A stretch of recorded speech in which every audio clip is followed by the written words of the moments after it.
Welcome back, one and all. How are you all? Hope you're all well.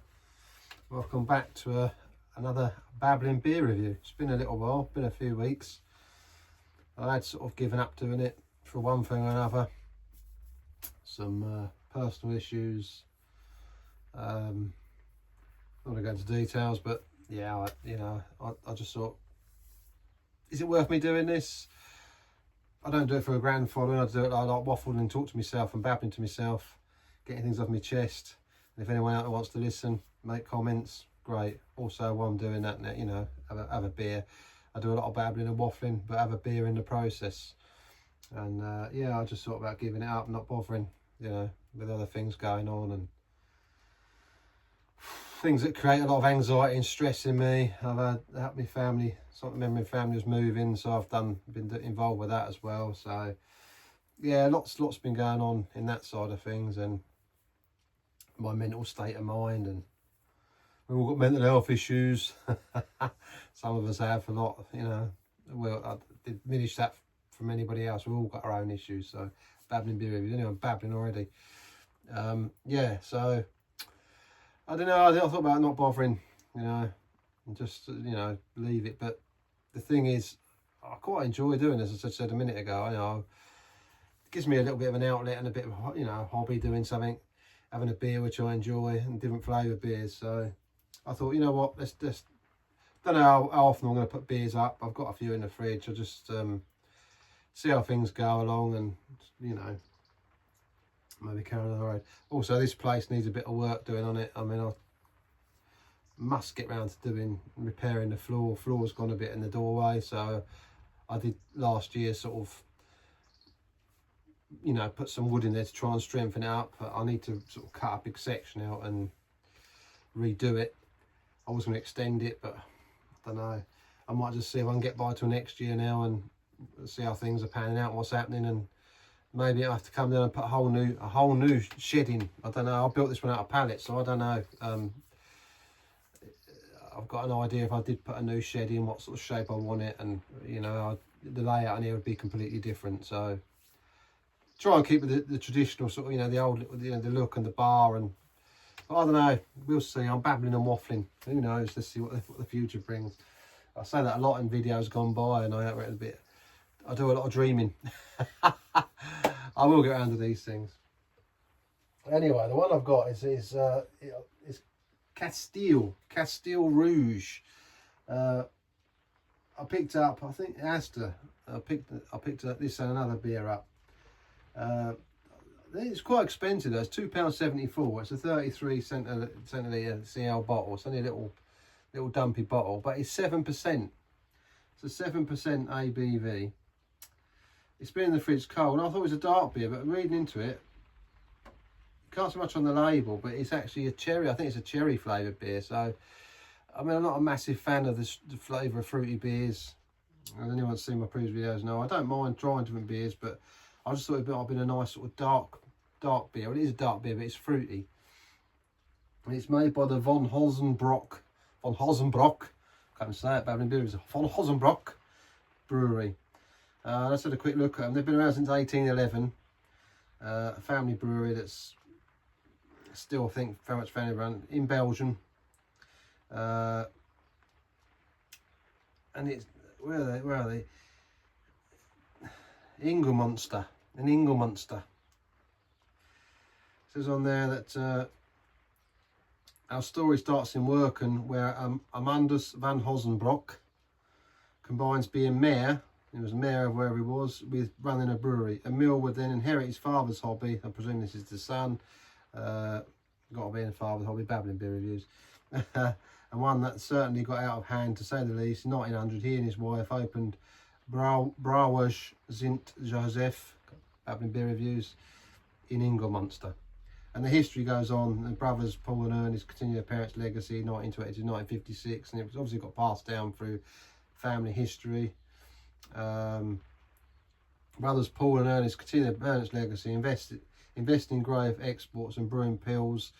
Luch, and son of Paul, in turn, shifts the brewery focus from pills towards an old brewing style sour beer, Bacchus. So that, obviously, if you know the Bacchus beer, you know, if you've had that one. But he goes on, there's lots of history. In 1986, the Van Halzenbroek family were buying Munster Castle. The castle, or Castile, and this beer Castile, would inspire brewer Luke, how we say his name, Luke, to brew his first quadruple. Luke abandons a traditional recipe and opts for a more complex sweet flavour profile, and thus Castile was born, soon to become synonymous with innovation. So in 91 to 2007, son Xavier joins the family brewery, and thanks to his robust sales strategy, Castile has become a staple on the beer menu of today. In 2007, he would launch a new strong cherry beer, Castile Rouge. This invention would pave the way for establishing a new style of beer, testimony to our sheer entrepreneurial spirit, which is what I bought. And it goes on, and you can check out the history if you go onto Van Halzenbroek Brewery on Google. Follow the link, and it will take you to where you want to be. There's a bottle cap there, Castile Rouge. So I think it's supposed to be a cherry flavoured beer. Looking at it. Let's say £2.74 in Asda's. So fairly expensive, I suppose, but it depends what you want to pay for a beer, doesn't it? I mean, under £3, it's a 7%er. So small bottle. Would you want more than that if it's 7%? And if it's cherry flavour, it's going to be sweet. Castile Rouge. This is a fruit beer from Castile. It's made by mixing Castile brewing with sour cherries, giving it a dark red colour, hence the name. There's a unique blend of Castile Donker and macerated cherries, the ruby red colour, the rich foamy head and the sweet attack result in, whatever that says there, this double authentication to log in. Don't even get me started on that with my anxiety mental health, this new digital thing that's going on. Oh. This is what I like the pub. It says 8% on here.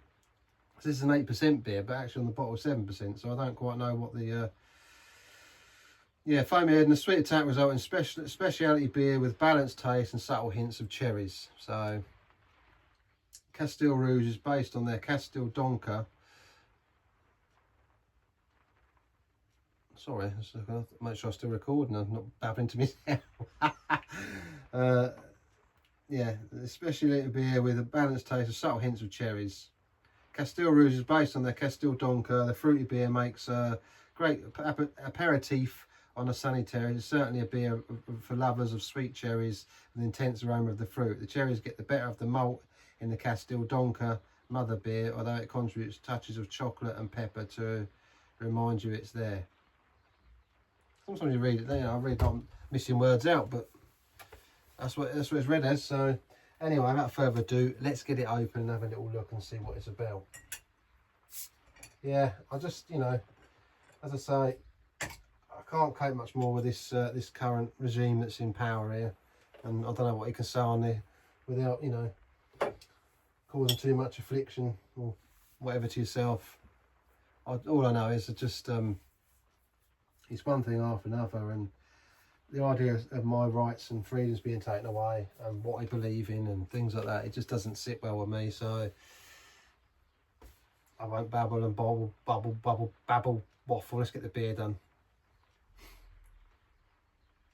Cool, yeah. Cool, it is cherry-fied. Yeah, that Marischano sort of cherry, you know, that cherry drops, sweet drops. If you've had cherry sweet drops, it's got that sort of smell. Definitely sort of Marischano cherries, what we're having on Babbling beer reviews.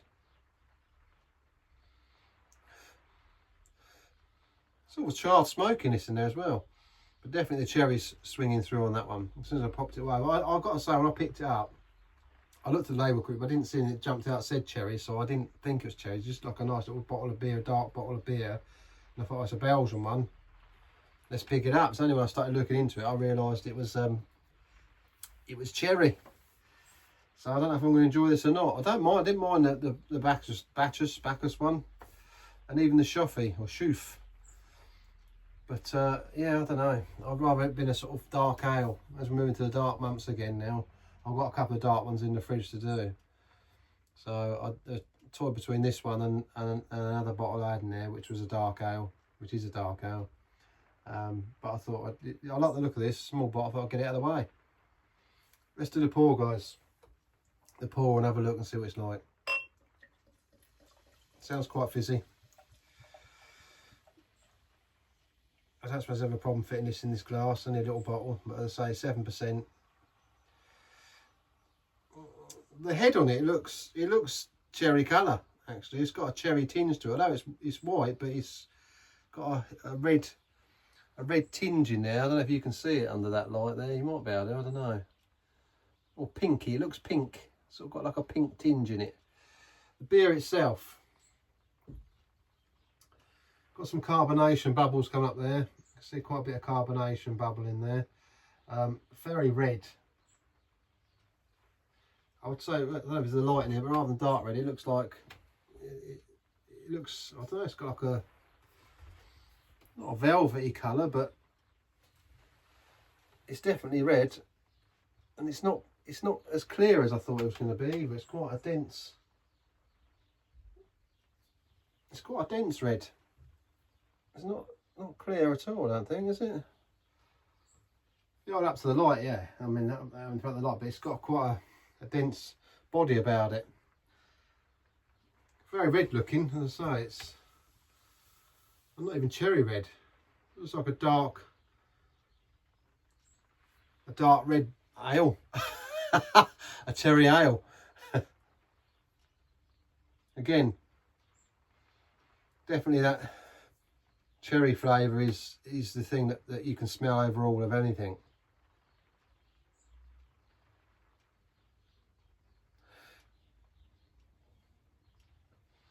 As I say, it's slight sort of like a charred sort of smell in there, but the cherries is definitely drowning anything out. Let's do the taste and have a look. Cheers, guys. Let's see.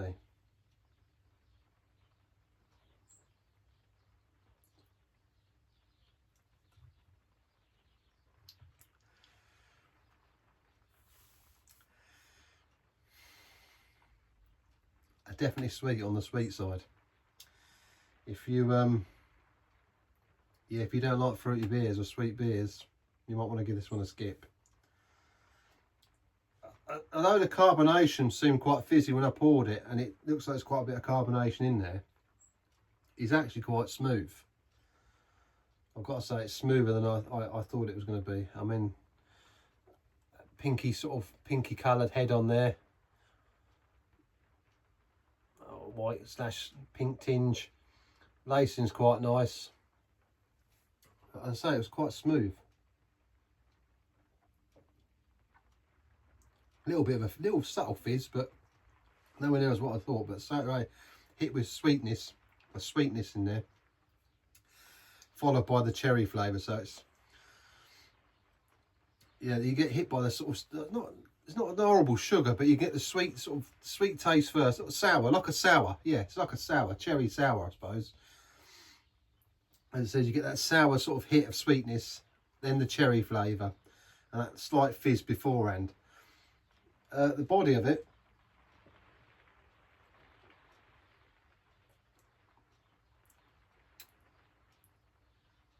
it's medium to full. It's medium in the senses. The smoothness of the beer is medium, but with the flavour of the cherry in that, it's quite heavy. It pushes it to a quite heavy sort of taste. Very sweet. If you don't like sweet beers, I don't think you're going to like this one. If you're into sour beers and sweet beers, you'll love it.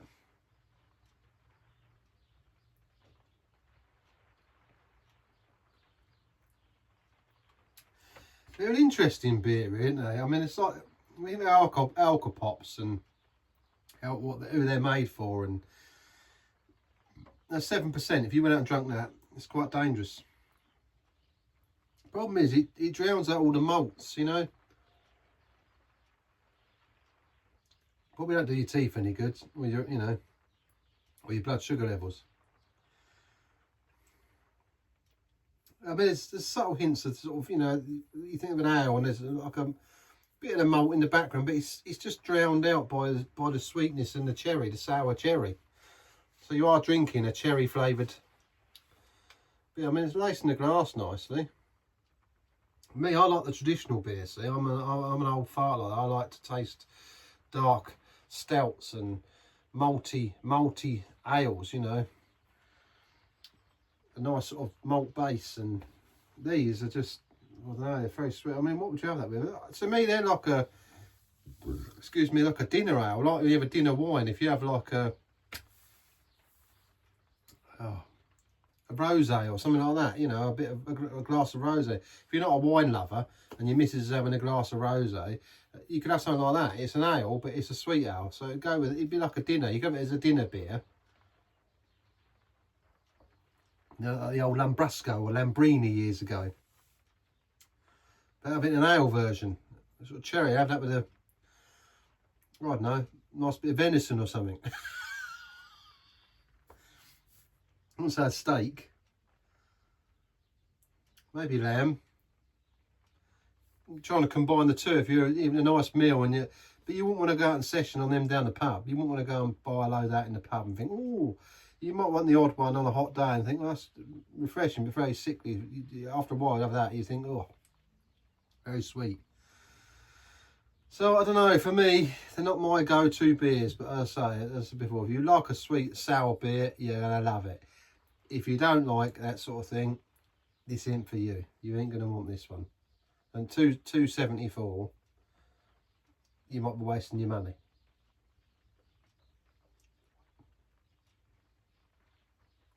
I mean, it laces the glass nice, and it is quite smooth. I mean, look at that. It's very sort of creamy on the top. It looks nice and creamy. The actual, I can't see it there. It's got a nice sort of creamy, velvety sort of look about it. That's what I think, the velvet, red sort of velvet in there. Definitely cherries. There's cherries in there that make it that redness. It's like I can get like leather breeches. You go on there, they do a Mad Ruby, and that's red, you know, and that's like a red ale, but that's, you know, that's nice. This is red, but obviously it's the fruit, the cherry. Probably about at Christmas time or something, you know, like if you're, when you're having your cake and your Christmas cake and all that sort of thing, it's probably complement that quite nicely. It's that sort of seasonal thing, you know, have it once in a blue moon. When you're indulging, you know, have different flavours that we get, you know. It's got that sort of thing about it. But would I rush and buy one? Not for me, not my style of beer, but nice if you like it. So I'll have to go out of 10, a 7.5 from me. Just mainly because it's not my style of beer. That's not to say it's not a nice beer if you enjoy it. So would you pick one up? Should you pick one? Yes, obviously, if you like that sort of style of beer, definitely pick one up and try it. You might like it and score it quite highly. If you don't like that style of beer, you probably think, no, not for me. But it depends how adventurous you are, innit? How much you like, you know, how much your taste buds like. But yeah, we'll let her indoors have a sip and see what she thinks to it. Probably not for her, I wouldn't have thought. We'll see. Anyway, yeah, so that's where I've been. That's what I've been up to. I've been away. So 7.5 out of 10 for me. Castile Rouge, Castile 7. That's what the 7's about. It's only a small dumping bottle, but say 7%. Nice shaped bottles. These Belgian beer bottles come in. Would I rush to buy it again? No, not my personal beer choices, probably not. But the old one in the fridge here and there for an odd occasion, and at least to try it once, worth a go. Yeah, as I say, I've been away a bit. Things going on. Think about things and see what the world's bringing us. And yeah. You know, if you like to talk about this sort of stuff that's going in the world, stick it in the comments. Let me know if you like to, you know, have a chat and have a bit of feedback on that as well as the beer. I like the idea of drinking beer, but at the same time, I want to, you know, I want to sort of interact a bit more about, like when you go in a pub and things going on in the world, isn't it? You know, we have a beer, have a chat, and whatever our views are, it's good to get other people's take on things going on around them. And there's so much every day. There's something new in the news. You know, whether it be that, you know, the wars and likes of Trump and what he's up to, and the Hamas you know, Israel, Gaza thing that was taking place, how he sort of solved that, and people's take on things and how they feel about things. You know, I mean, peace is always a good thing. So that situation being sort of dealt with and wrapped up is great. Whatever you think of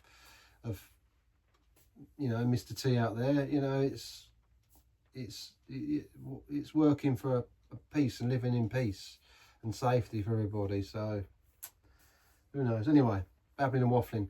Nice to be back and put another video out. And I say, look after yourselves, and I'll catch you on the next one with some beers. I mean, I was going to look at, obviously got Halloween coming up, but I did see one, but it's a bit late, you know, for me to get hold of now, really, for what I've got going on. So probably won't be picking up that beer that I did see, so it's relevant to you. But if you look on Leather Bridges, they do a couple on there.